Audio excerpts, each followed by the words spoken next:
Let me share with you a few Air Force stories. One of them invokes peace throughout the world. The other one I live to that keeps me questioning. Last year, Colonel Petrov Stanislav died. He was an intelligence officer for the Soviet Union who monitored the satellite system that engaged the launches of U.S. missiles towards the Soviets. One night in 1983, he saw indications that the U.S. had launched missiles. He found himself in a quandary. Is this for real? What do I do? What action should I take next? Do I send this to command, or do I go with my heart and avoid nuclear holocaust?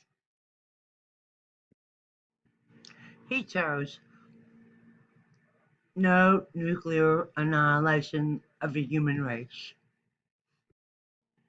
Fast forward to August 2, 1990.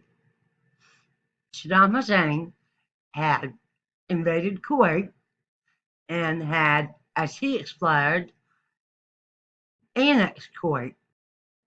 The United Nations imposed immediate sanctions, but to no avail. So then there were 30 nations that formed a coalition to see to the end of this.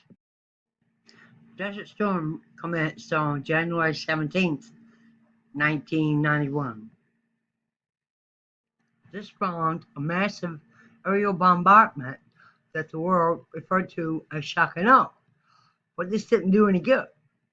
So on February 24th, ground forces were deployed. This led to an amazing end of a war in only 32 days, the shortest engagement the United States had ever been in history. I had a job that was managing the alert system for the bombers and the intercontinental ballistic missiles.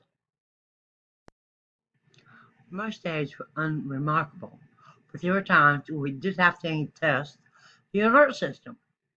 That was no problem. All we had to do was communicate and coordinate. On February 24th, 1999, I had all the sites all over the world coordinating an alert test.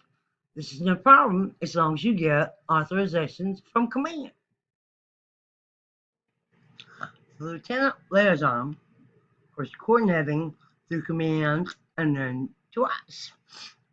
I had been communicating with him all day, but at one time he gave us the go ahead. This is not a pretty picture. It was not coordinated with command. So this went out as a live alert. After all the hysteria had settled, there was a conference call between my commander, my intelligence officer, the lieutenant, and me.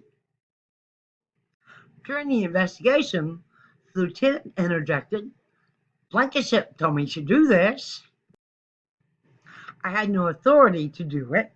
I just coordinated all day, and it was his job to coordinate with command to get the test run. Luckily for me, but not so luckily for the lieutenant, all alert tests are recorded. After all this had happened, I contemplated what the day's happenings were. Command manned bombers and unloaded them, and the missiles were set to react. All the nukes were on high alert. Imagine what the field commanders felt. This day could have been a Colonel Stanislav moment. I fear accidents and human error send us into a nuclear annihilation of the human race. And the powers that be will have no control over that. But what I fear more today is the powers that be.